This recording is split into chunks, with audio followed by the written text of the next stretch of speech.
Hello students, welcome back to our YouTube channel. आज हम topic पढ़ेंगे टिशू, जो कि नर्सिंग एग्ज़ाम जो BFUHS के द्वारा होते हैं, कंडक्ट किए जाते हैं, उसमें लगभग टिशू हर एग्ज़ाम में आता रहता है। तो टिशू अच्छे से पढ़ लेना। तो पहले हम टिशू की डेफिनेशन करेंगे। A tissue is a large group of similar cells that work together to perform specific function। कहते हैं जो टिश्यू है ये लार्ज ग्रुप है सिमिलर सेल्स का। अब सिमिलर सेल्स कैसे, ये हम आपको आगे बताएंगे।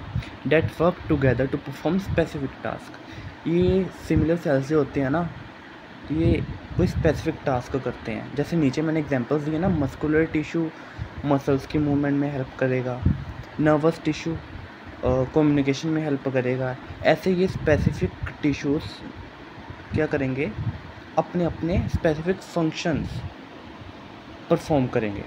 दीज सेल्स में be similar in structure, origin and functions. ठीक है, एग्जांपल जिसकी मैंने दे दिया आपको, muscular tissue helps in movement, nervous tissue helps in communication. अभी आगे आ जाते हैं हम टाइप्स ऑफ टिश्यूज़ पे। टाइप्स ऑफ टिश्यूज़ पे हमें दिया गया, there are 4 main types of tissues in human body are epithelial tissue, connective tissue, muscular tissue and nervous tissue. अब इसके पहले आप थोड़ा सा एक बार ना नज़र दोहरा के देख लो, ये टिश्यूज़ होते कैसे कैसे हैं, कैसे दिखते हैं। जैसे कि ये डायग्राम हम आगे भी करेंगे, पर ये सिर्फ आपके परसेप्शन के लिए, ये एक बार देख लो। अभी हम आगे करेंगे एपिथेलियल टिश्यू। एपिथेलियल टिश्यू क्या है? Epithelial tissue covers the outer surface layer of body. ये जैसे स्किन होती है ना हमारी, ये आउटर सरफेस लेयर को कवर करता है। It is also found in internal organs, body cavity and blood vessels. ये हमारे इंटरनल ऑर्गन्स में भी पाया जाता है, हमारी बॉडी कैविटीज़ में भी होता है, हमारी ब्लड वेसल्स में भी होता है। It has no blood supply. इसमें ब्लड सप्लाई नहीं होती, but it does have nerve supply. इसमें नर्व सप्लाई होती है। नर्व सप्लाई कैसे होती है? जैसे नर्व सेंडिंग्स होती है जो कि सेंसेशन में हेल्प करती हैं। ठीक है, इसलिए इसमें नर्व सप्लाई होती है, बट इसमें ब्लड सप्लाई नहीं होती। Cells are closely packed with very little space between them. अब इसके फंक्शन क्या है एपिथेलियल की? Protection, absorption, secretion, filtration, sensory reception. Protection, ये स्किन के act as a barrier skin के लिए है ना। एब्जॉर्प्शन, ये इंटेस्टाइन में क्या करता है, न्यूट्रिएंट्स अब्जॉर्ब करता है। सिक्रीशन, ये हमारी स्किन पे स्वेट या फिर हमारे इंटरनल्स में म्यूकस वगैरह सिक्रीट करेगा। Filtration, filters material in organs like the kidneys में फिल्टर करता है material. Sensory receptions, some tissues have nerve endings, example skin and nose. ठीक है, हमारे स्किन पे जैसे नर्व एंडिंग्स होते हैं ना, तो इसलिए आगे हम आ जाते हैं types of epithelial tissue. Epithelial tissue के कितने टाइप्स हैं? There are further 2 types of epithelial tissue, simple epithelium, stratified epithelium. ठीक है, अभी हम सबसे पहले पढ़ेंगे सिंपल एपिथेलियम। सिंपल एपिथेलियम बोलता है made up of single layer of cells. ये सिंगल लेयर से बना होता है। All cells rest on the basement membrane. Basement membrane पे सारे सेल्स रेस्ट करते हैं। It is a thin and delicate allowing easy movement of substances. ये थिन होता है, डेलिकेट होता है, जो कि सब्सटेंसेस की मूवमेंट में हेल्प करता है। Found in areas that are not exposed to friction or stressed like lungs, intestine, etc. अभी हम आ जाते हैं टाइप्स ऑफ सिंपल एपिथेलियम। आगे पहले हमारे पास एपिथेलियल था, एपिथेलियल टिश्यू था, उसकी 2 टाइप्स थी, सिंपल और स्ट्रेटिफाइड। अब हमारे पास सिंपल की भी फर्दर 4 सब टाइप्स हैं, तो हम वही पढ़ेंगे। तो सिंपल, अभी हम पढ़ेंगे types of simple epithelium. Simple epithelium की टाइप्स में क्या है? Simple squamous epithelium, simple cuboidal epithelium, simple columnar epithelium, ciliated columnar epithelium. अभी सिंपल स्क्वेमस एपिथेलियम क्या है? Cells are thin flat with the central nucleus. ये सेल्स जो होते हैं थिन होते हैं, फ्लैट होते हैं, और इनके बीच में एक न्यूक्लियस प्रेजेंट होता है। Found in the lining of alveoli, in lungs, blood vessels and heart lining. ये कहाँ पे पाए जाते हैं? एल्वियोलाई में पाए जाते हैं, ब्लड वेसल्स में पाए जाते हैं और हर्ट की लाइनिंग में पाए जाते हैं। इनका फंक्शन होता है diffusion of gases in lungs and filtration in kidney. ठीक है, अब सिंपल क्यूबॉइडल एपिथेलियम, ये सेल ना क्यूब शेप्ड होते हैं with round nucleus, found in kidney, tubules, glands, ovary, surface etcetera. इनका फंक्शन होता है secretion of substance, absorption of material, excretion of waste. अब हम आते हैं सिंपल कोल्यूमिनर एपिथेलियम में। ये सेल्स ना टोल होते हैं, रेक्टेंगुलर शेप के होते हैं। इनकी शेप्स याद रखना सारे अच्छे से, और हर किसी में तो एक सिंगल न्यूक्लियस पाया ही जाता है। और ये रेक्टेंगुलर शेप्ड होते हैं। ये कहाँ पाए जाते हैं? ये स्टमक में होते हैं, इंटेस्टाइन में होते हैं और गोल ब्लैडर में। इनके एक तो साइड से याद कर लेना अच्छे से, इनका शेप अच्छे से याद कर लेना और एक फंक्शन अच्छे से याद कर लेना, इतना इनफ है। इससे लेंथ आएगा भी नहीं इससे ज़्यादा। तो इनका फंक्शन होता है absorption of nutrients, secretion of digestive fluids. ठीक है, ये न्यूट्रिएंट्स को इंटेस्टाइन में एब्जॉर्ब करते हैं और डाइजेस्टिव फ्लूइड्स को स्टमक में ये सिक्रीट करते हैं। अब सिलिएटेड कोल्यूमिनर एपिथेलियम में क्या है? ये टोल सेल्स हैं जिसको सीलिया भी होते हैं। सीलिया मतलब हेयर लाइक स्ट्रक्चर होता है on top of the surface. मतलब एक सेल के ना बिल्कुल टॉप पे एक हेयर लाइक स्ट्रक्चर होता है जिसको हम सीलिया कहते हैं। तो सिलिएटेड से सीधा सा मतलब निकलता है कि सिलिएटेड कोल्यूमिनर एपिथेलियम मतलब कि सीलिया वाला कोल्यूमिनर एपिथेलियम। तो ये टोल सेल्स होते हैं सीलिया के साथ में, और सीलिया कहाँ प्रेजेंट होता है? इनके ऑन द टॉप सरफेस। ठीक है, ये कहाँ पे पाए जाते हैं? ये found in respiratory tract and fallopian tubes. इनका फंक्शन होता है मूवमेंट ऑफ म्यूकस और x and clears respiratory tract by moving particles. ठीक है, हमारा जो कि सिंपल एपिथेलियम हुआ ख़त्म। अब इसका एक बार डायग्राम को देख लो।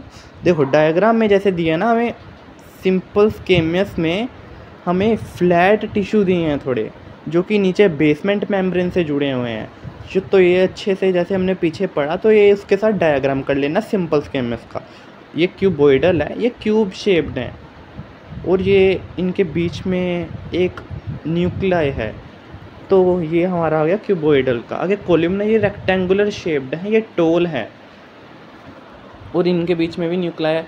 तो ये सारे अच्छे से डायग्राम भी साथ में बना लेना और जो नोट्स हैं वो भी लिख लेना और अच्छे से याद कर लेना, समझ भी लेना। आगे हम आते हैं अपने टॉपिक पे जो कि है स्ट्रेटिफाइड एपिथेलियम।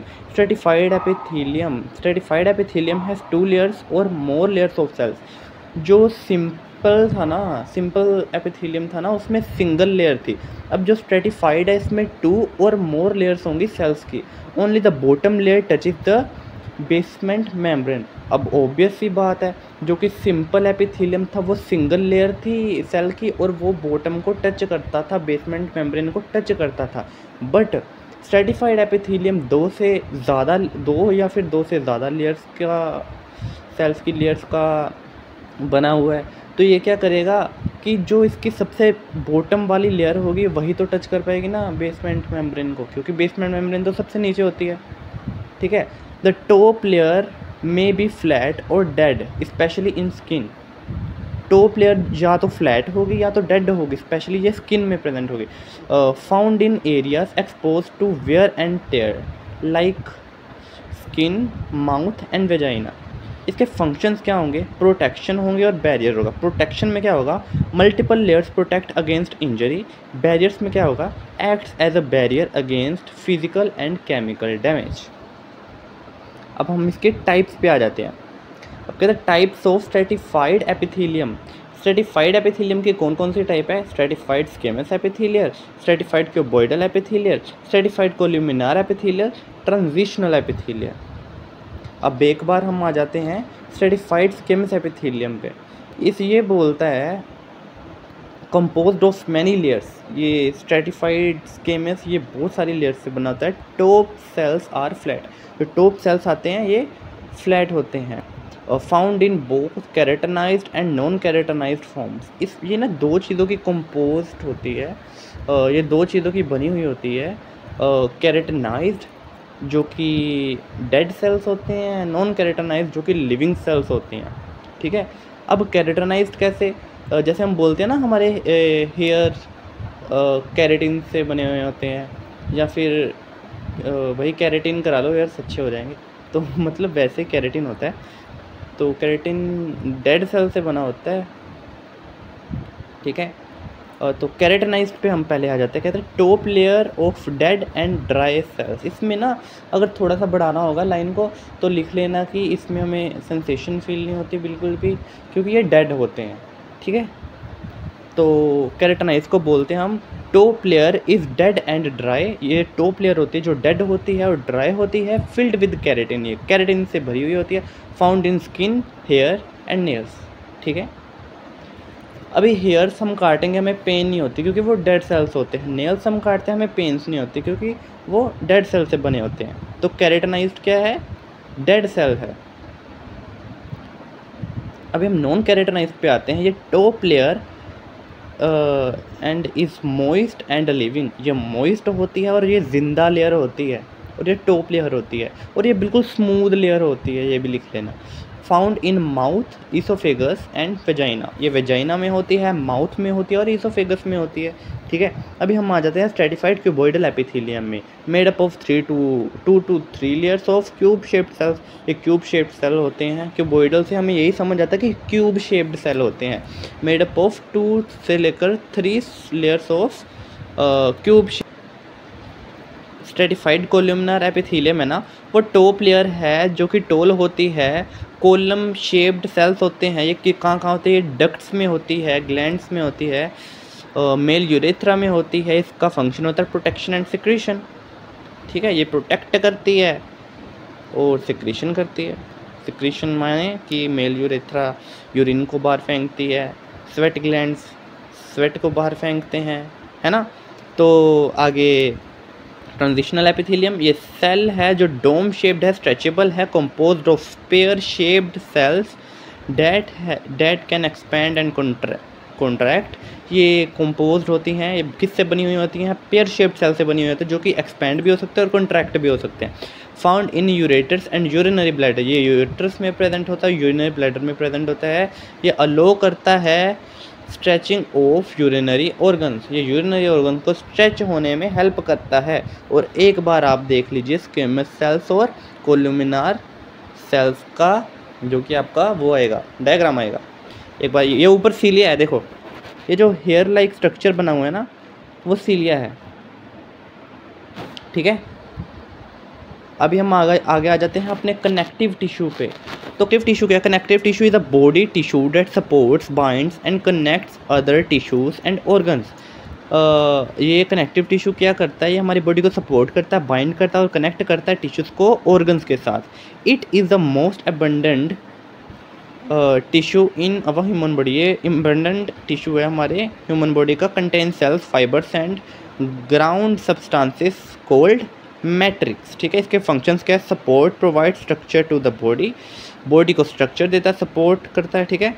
बाइंडिंग करता है, किसके कैसे करता है ये, binds organs and tissues together, tissues और ऑर्गन्स को बाइंड करता है साथ में। Protection cushions and protects organs, ठीक है। Storage, stores fat and energy, जैसे एपिडोस टिश्यू इसमें आएगा जो हम पढ़ेंगे, वो फैट स्टोर करता है अपने साथ में। आगे transport substances like oxygen and nutrients and ये ट्रांसपोर्ट करता है, ठीक है, न्यूट्रिएंट्स और ऑक्सीजन को। और जैसे ब्लड के थ्रू ये ट्रांसफ़र करेगा, ब्लड भी एक कनेक्टिव टिश्यू है। तो dense plays role in immunity में भी ये हेल्प करता है। आगे टाइप्स ऑफ कनेक्टिव टिश्यू, पहले हम पढ़ेंगे लूज कनेक्टिव टिश्यू और एरियोलर टिश्यू। ये most common type of connective tissue, ये कॉमन टाइप है, ठीक है। Common collagen contains collagen fibres, इसमें कोलेजन फाइबर्स होते हैं जो कि हम डायग्राम में देखेंगे, ठीक है। लोकेटेड अंडर द स्किन, ये स्किन के अंडर प्रेजेंट होता है। सपोर्टिंग ऑर्गन्स, ये ऑर्गन्स को सपोर्ट करता है। Found in elastic and flexible organs, ये फ्लेक्सिबल और इलास्टिक ऑर्गन्स में प्रेजेंट होता है। आगे एपिडोस के बारे में पढ़ेंगे हम। एपिडोस स्टोर्स फैट, एपिडोस जो होता है ये अपने अंदर फैट को स्टोर करके रखता है, ठीक है। Found under the skin and around organs like kidneys and eyes made up of fat cells, ये हमारे स्किन के अंदर पाया जाता है। और ये ना मतलब ऑर्गन्स के आसपास में, जैसे हमारे किडनी है, हमारी आइज है, ये इनके आसपास में ही ये प्रेजेंट होता है, ठीक है। रेटिकुलर टिश्यू, रेटिकुलर टिश्यू के ये स्प्लीन के लिए और लीवर के लिए ना ये फ्रेमवर्क तैयार करता है। Forms a soft framework and of liver and spleen, contains reticular fibres and cells, ठीक है। इसमें रेटिकुलर फाइबर्स होंगे और सेल्स प्रेजेंट होंगे। जैसे ये देखो, हमारे पहले लूज कनेक्टिव टिश्यू आ गया। अब इसमें आप जो ग्रीन पार्ट देख पा रहे हैं, ग्रीन सर्कल से बने हैं, वो हमारे फिब्रोब्लास्ट है, वो हमारे फिब्रोब्लास्ट है। जो हमारे ब्लूइश ट्रिपल लाइंस जा रही हैं, वो हमारे कोलेजन फाइबर्स हैं, ठीक है। जो हमारे येलो कलर के सर्कल्स हैं, वो हमारे एपिडोसाइट्स हैं, जो फैट सेल्स हैं। और ये ब्राउन कलर की लाइंस हमारी इलास्टिक फाइबर्स हैं, ठीक है। अभी इलास्टिक फाइबर्स क्या करेंगे, जैसे हमने बोला था ना कि मतलब ये जो कि एरियोलर टिश्यू है, लूज कनेक्टिव टिश्यू है, ये इलास्टिक और फ्लेक्सिबल ऑर्गन्स में पाया जाता है। इसलिए ये वो इलास्टिक फाइबर्स इसमें प्रेजेंट होते ही होते हैं उसको फ्लेक्सिबल करने के लिए, ठीक है। जो मतलब फिर कोलेजन फाइबर्स भी इसमें होते हैं, जो कि हमने उसमें भी नोट्स में भी लिखा था। और फिब्रोब्लास्ट आप ऐड कर लेना, it also contain fibroblast and adipocytes, ठीक है। अब हम आ गए थे एपिडोस में। एपिडोस देखो, ये बबल लाइक स्ट्रक्चर है इनका, एपिडोसाइट्स जो कि बबल की तरह हैं, जिनमें कि न्यूक्लियस भी प्रेजेंट होता है। तो ये फैट सेल्स होते हैं, ये अपने अंदर फैट स्टोर करके रखते हैं। देख लो अच्छे से इसका डायग्राम, ये डायग्राम उनके साथ में बना लेना। आगे हम डेंस कनेक्टिव टिश्यू पे आ जाते हैं। It has more fibres and cells than loose connective tissue, इसमें लूज कनेक्टिव टिश्यू से ज़्यादा फाइबर्स और सेल्स होते हैं। कंटेन्स कोलेजन्स, फिब्रस टिश्यू, ये फिब्रस टिश्यू, ठीक है। Contains collagen fibres in one direction, एक डायरेक्शन में इसमें कोलेजन्स और फाइबर्स होंगे। Found in tendons and ligaments, tendons and ligaments में ये स्पेशली प्रेजेंट होते ही होते हैं। Provides strong attachment, also acts as outer lining of kidney, lymph nodes and brain, ये आउटर लाइनिंग होती है ब्रेन की, किडनी की, लिम्फेटिक नोड्स की, और ये प्रोवाइड करता है स्ट्रॉन्ग अटैचमेंट, ठीक है। इलास्टिक टिश्यू पे आ जाते हैं। Elastic tissue contains high amount of elastic fibres, of course अगर इलास्टिक टिश्यू है तो इलास्टिक फाइबर्स तो उसमें होंगे ही होंगे। अलोस फ्लेक्सिबिलिटी एंड स्ट्रेचिंग, इलास्टिक चीज़ जो होती है वो फ्लेक्सिबिलिटी और स्ट्रेचिंग तो हमें अलो करती है ना। Found in walls of large arteries, lungs and trachea. अब ट्रैकिया हमारा मतलब थोड़ा सा मतलब उसको फ्लेक्सिबल तो ना, अब हम अपनी मतलब जैसे कि नेक की मूवमेंट करते हैं तो ट्रैकिया हमारा फ्लेक्सिबल है, इसीलिए तो मूवमेंट कर पा रहे हैं ना।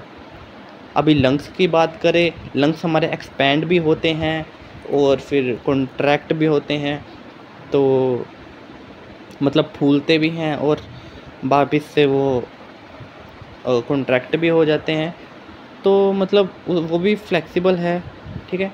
अभी आर्टरीज में कभी ब्लड का प्रेशर ज़्यादा हो जाता है, कभी प्रेशर कम हो जाता है, तो ज़्यादा प्रेशर को झेलने के लिए आर्टरीज कहीं टूट ना जाए, इसलिए उसमें इलास्टिक टिश्यू प्रेजेंट होता है। अब हम एक बार इसका डायग्राम देख लेते हैं। जो ऊपर वाला डायग्राम आपको दिखाया जा रहा है वो डेंस कनेक्टिव टिश्यू है, जो नीचे वाला वो इलास्टिक का, ठीक है। डेंस कनेक्टिव टिश्यू में कोलेजन फाइबर्स होते हैं, फिब्रोसाइट्स होते हैं।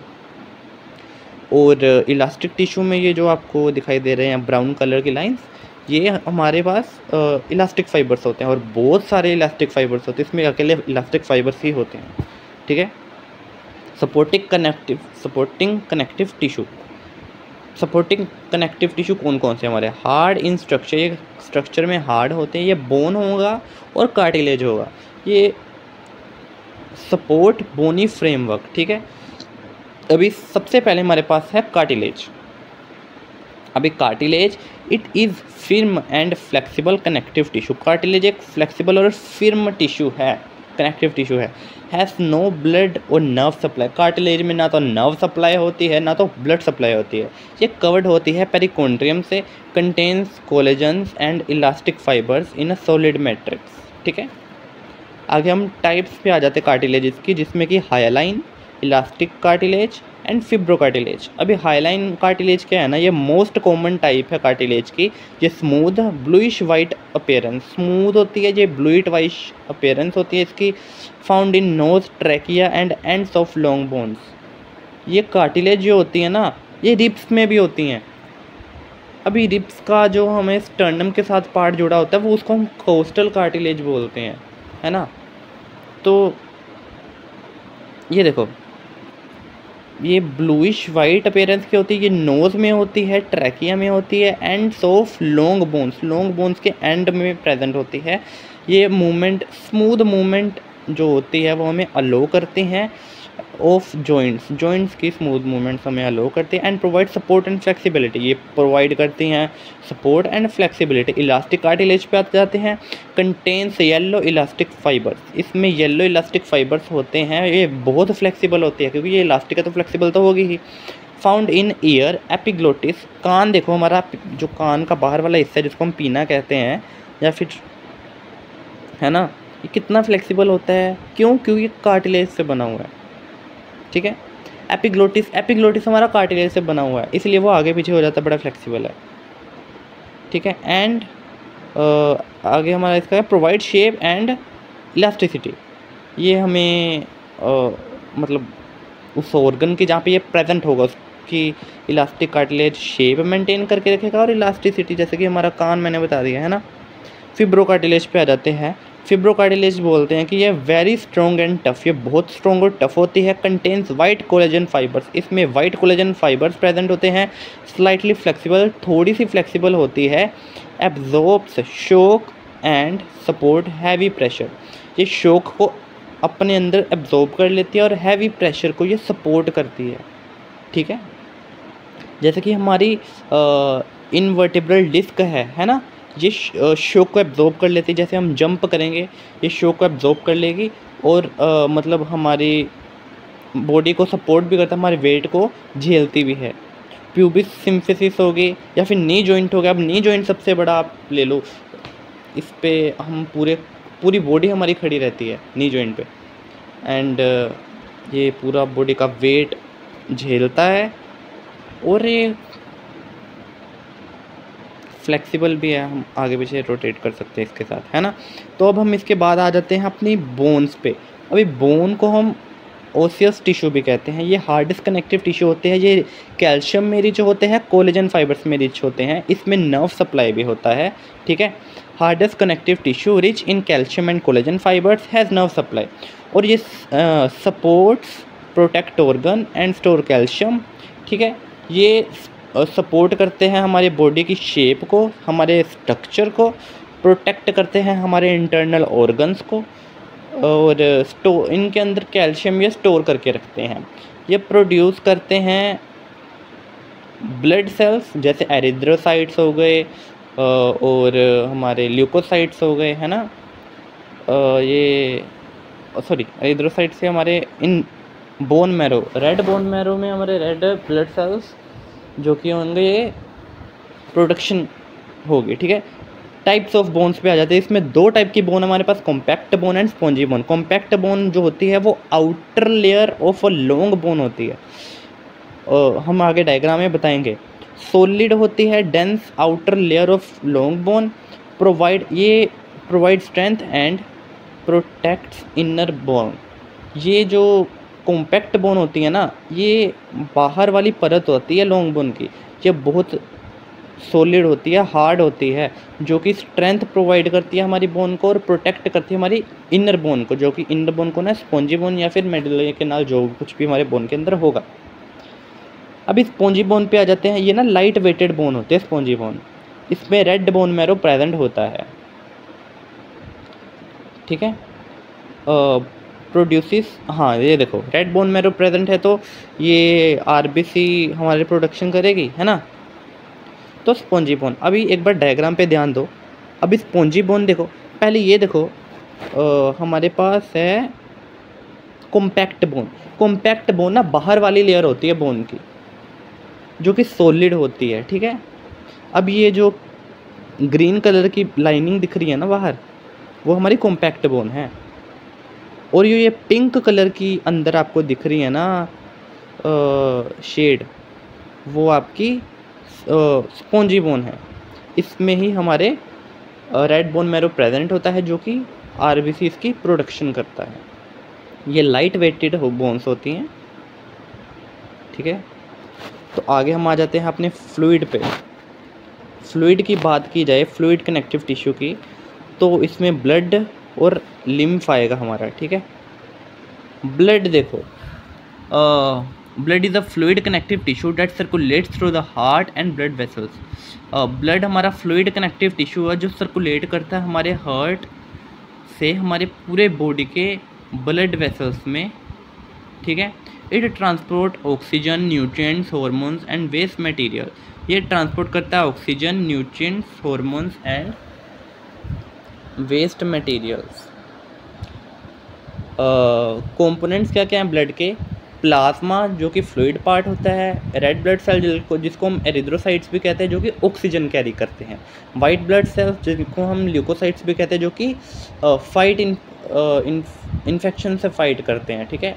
प्लेटलेट्स जिनको हम थ्रोम्बोसाइट्स भी कहते हैं जो कि हेल्प करते हैं ब्लड का क्लोटिंग करने में। जैसे किसी कोई साइट है हमारी बॉडी की जहाँ पे हमें चोट लग गई है, वहाँ पे ये क्लोटिंग, वहाँ पे बहुत ब्लड बह रहा है हमारा, ठीक, तो वहाँ पे जो क्लोट बनाता है वो प्लेटलेट्स या फिर थ्रोम्बोसाइट से हमारा क्लोटिंग करता है, ठीक है। तो ये ब्लड वेसल्स के अंदर, लोकेशन इनके ब्लड वेसल्स के अंदर ही फाउंड होंगे, ठीक है। आगे लिम्फ की बारी आती है। लिम्फ एक क्लियर फ्लूइड है जिसमें रेड ब्लड सेल्स नहीं होते, बट इसमें WBC होते हैं, वाइट ब्लड सेल्स होते हैं, ठीक है। Found in lymphatic vessels and lymph nodes. ये लिम्फ नोड्स और लिम्फेटिक वेसल्स में होता है। ये हेल्प करता है हमारी इम्यूनिटी में, returns excess fluid to blood circulation, ठीक है। जो कि एक्सेस फ्लूइड होता है ये ब्लड में वापस छोड़ देता है। आगे हम मसल्स पे आ जाते हैं। मसल्स जो है कहते हैं made up of elongated cells called muscle fibres. Muscle fibre से ये बना होता है, इलोंगेटेड सेल्स होते हैं, capable of contraction and relaxation. Muscles contract भी कर सकते हैं, रिलैक्स भी कर सकते हैं।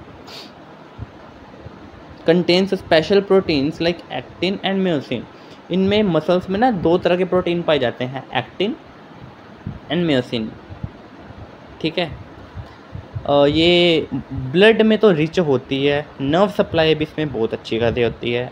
देखा ना उसका रेड कलर मसल का, मतलब उसमें नर्व सप्लाई भी अच्छी है और उसका ब्लड सप्लाई भी अच्छी है, ठीक है। अभी हम डेफिनेशन के बारे में पढ़ते हैं। Muscle tissue is a specialised tissue that help in movement by contraction and relaxation of muscle fibres. Muscle tissue जो है ना, मसल जो है ना, एक स्पेशलाइज्ड टिश्यू है जो मूवमेंट में हेल्प करता है, कंट्रैक्शन और रिलैक्सेशन करता है मसल फाइबर्स के थ्रू, ठीक है। आगे हमारे टाइप्स ऑफ मसल टिश्यू। हमारे पास मसल टिश्यू तीन तरह के हैं, skeletal muscle tissue, smooth muscle tissue, cardiac muscle tissue. Skeletal muscle tissue हम साथ साथ में डायग्राम भी करेंगे इसके, ठीक है। स्केलेटल मसल टिश्यू एक long cylindrical and striped fibres है। मल्टी न्यूक्लिएटेड सेल्स हैं, इसमें बहुत सारे न्यूक्लियस हैं, ठीक है। ये लॉन्ग होती है, सिलेंड्रिकल होती है, स्ट्रिप्ड होती है। लॉन्ग होती है, सिलिंड्रिकल शेप होती है इसकी, ठीक है। Under voluntary control we can control them. Voluntary control का मतलब है, वॉलंटरी का मतलब है कि हम उस चीज़ को कंट्रोल कर सकते हैं। इनवॉलंटरी का मतलब होता है हम उसको चीज़ को कॉन्शियसली कंट्रोल नहीं कर सकते, वो हमारा नर्वस सिस्टम उसको कंट्रोल करता है। तो पहले वॉलंटरी कंट्रोल में ये हमारा स्केलेटल सिस्टम हमारे वॉलंटरी कंट्रोल में है। ये हम जैसे कि ये कहाँ कहाँ पाए जाते हैं, हमारे बाजू में पाए जाते हैं, आर्म में पाए जाते हैं, लेग्स पे पाए जाते हैं, हमारे फेशियल मसल्स में पाए जाते हैं, हमारे बॉडी वॉल्स में पाए जाते हैं। Works fast but gets tired. ये काम तो जल्दी करते हैं पर ये थक भी जाते हैं। अब फेशियल एक्सप्रेशन लगा लो, तुम हंसी जाओगे, बस तुम 4 घंटे से हंसी जा रहे हो, तुम्हारा मुंह भी तो थकेगा भाई, ठीक है। तो ये हमारा स्केलेटल मसल टिश्यू है।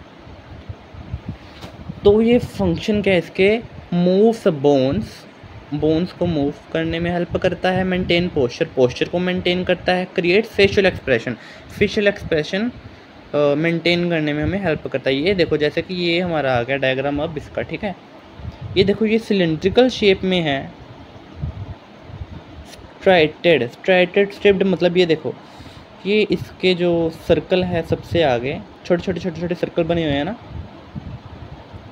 ये बहुत सारे बिल्कुल एक ना उसमें एक डायरेक्शन में बिल्कुल एक सिमिट्री में बिल्कुल एक डेकोरम मेंटेन करके रखना, एक है ना जैसे प्रॉपर यूनिफॉर्म में रहना वैसा। तो ये बिल्कुल प्रॉपर एक अपनी शेप में है। अगर एक डायरेक्शन में एक स्ट्राइप जा रही है तो सारी स्ट्राइप्स उसी डायरेक्शन में जा रही हैं, ठीक है। तो न्यूक्लियस देखो ये मल्टी न्यूक्लिएटेड है ना, तो ये जो रेड स्ट्राइप्स बीच में दिख रही है ना, ये न्यूक्लियस है इनका। तो ये सिलिंड्रिकल शेप्ड हो गई, मल्टी न्यूक्लिएटेड हो गई और स्ट्राइप्ड हो गई, ठीक है। आगे हम कार्डियक मसल के बारे में पढ़ेंगे। Cardiac muscle striated and branched fibres, ये स्ट्राइटेड भी है और ब्रांच्ड भी हैं, ठीक है। Found only in heart walls, ये सिर्फ कार्डियक मसल है तो हार्ट में ही पाया जाएगा। Found in only heart walls, ये अकेले हार्ट वॉल्स में पाया जाता है। इनवॉलेंट्री, हार्ट का बीट होना हमारे हाथ में नहीं है, ये इनवॉलेंट्री है, ये हमारा नर्वस सिस्टम ही कंट्रोल करता है।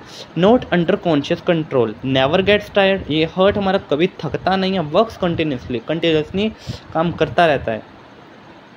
Contains single nucleus and intercalated disc, इसमें सिंगल न्यूक्लियस होता है और इंटरकैलेटेड डिस्क होती हैं, स्पेशल कनेक्शंस होते हैं जो, ठीक है।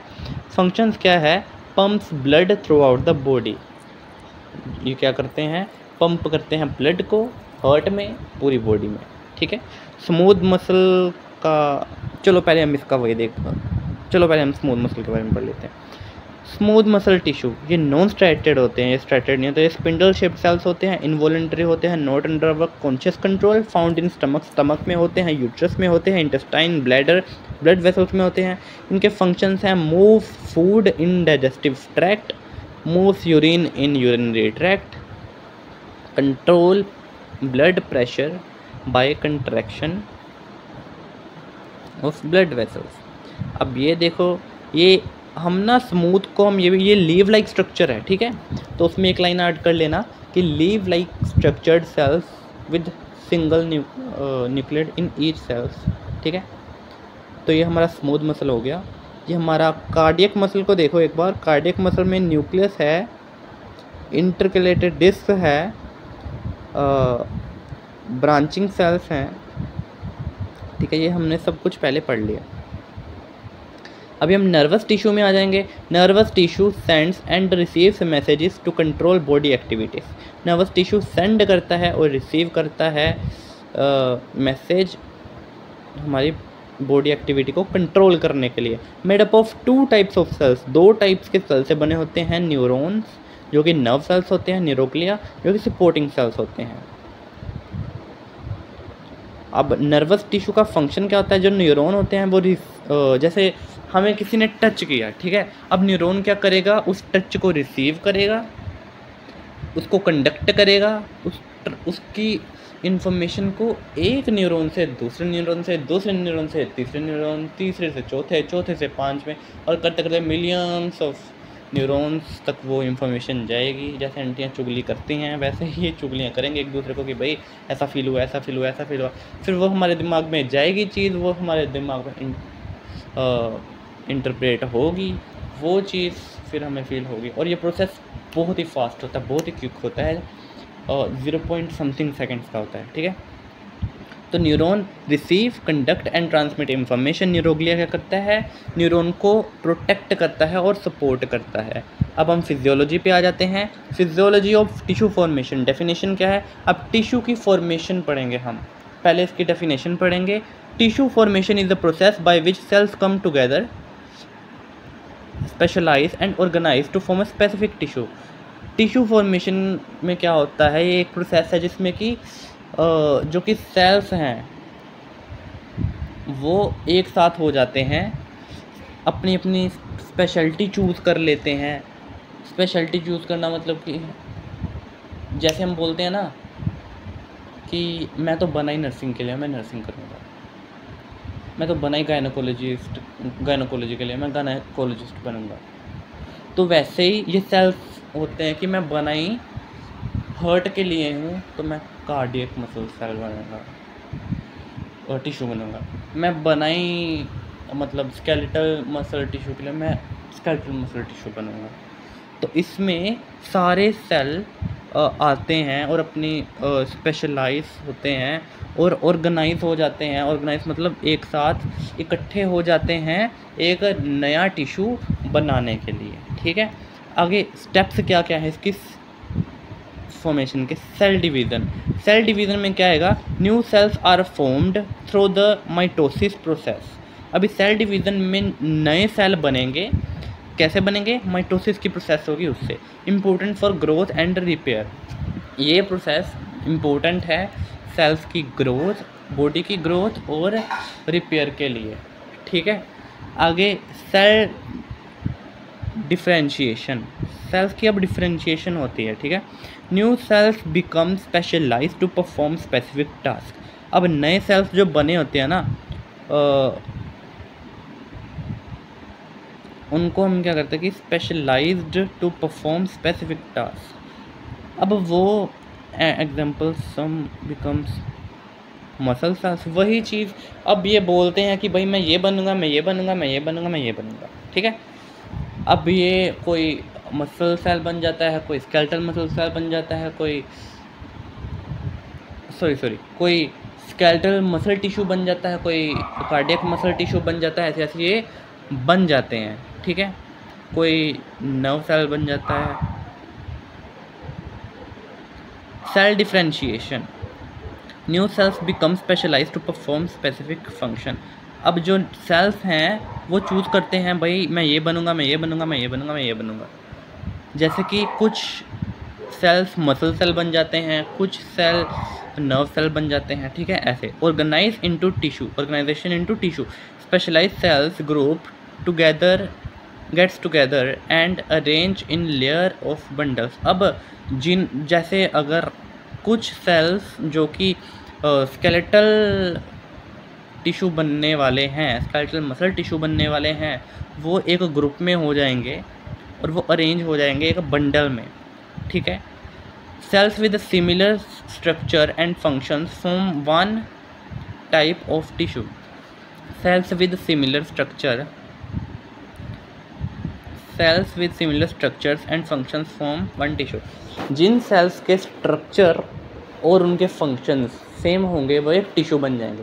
जैसे 7-8 कार्डियक, एग्जांपल के लिए बता रहा हूँ, ठीक है। 7-8 कार्डियक सेल्स हैं, उनका स्ट्रक्चर सेम है और वो है ही कार्डियक सेल है, उनका फंक्शन भी सेम ही होगा। वो इकट्ठे होते हैं और वो टिश्यू बन जाएंगे, कार्डियक टिश्यू बन जाएंगे। तो अभी इसकी लास्ट स्टेज है tissue maturation. Tissue grow stronger and more functional over the time.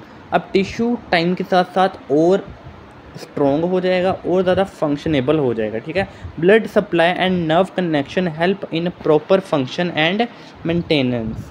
Blood supply और नर्व कनेक्शन इसको प्रॉपर फंक्शन में हेल्प करता है, इसका खाने पीने का ध्यान रखता है, इसको न्यूट्रिएंट्स पहुंचाता रहता है, इसकी मेंटेनेंस करता रहता है, ठीक है। इसका जो वेस्ट है बाइकार्बोनेट्स जैसे कार्बन डाइऑक्साइड वगैरह वो सारे इससे निकालता रहता है, इसको अच्छा अच्छा खाना देता रहता है, जो ब्लड सप्लाई के थ्रू ही इसकी मेंटेनेंस हो सकती है, ठीक है।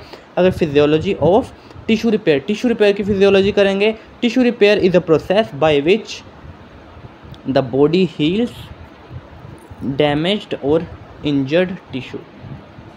अब ये प्रोसेस है टिश्यू रिपेयर का, जिस प्रोसेस में बॉडी हील होती है बॉडी हील करती है डैमेज्ड और इंजर्ड टिश्यू को, ठीक है। Types of tissue repair. अब टिश्यू रिपेयर का दो टाइप्स है, रीजनरेशन एंड फिब्रोसिस। रीजनरेशन में क्या है, damage cells are replaced by the same type of cells, जो कि डैमेज सेल है वो सेम टाइप्स के सेल्स है जो कि उससे रिप्लेस की जाएगी। Tissue structure and functions are fully restored, जो कि टिश्यू के फंक्शंस होगा और स्ट्रक्चर होगा वो जैसे पहला था उसको वैसा ही प्रोवाइड कर दिया जाएगा।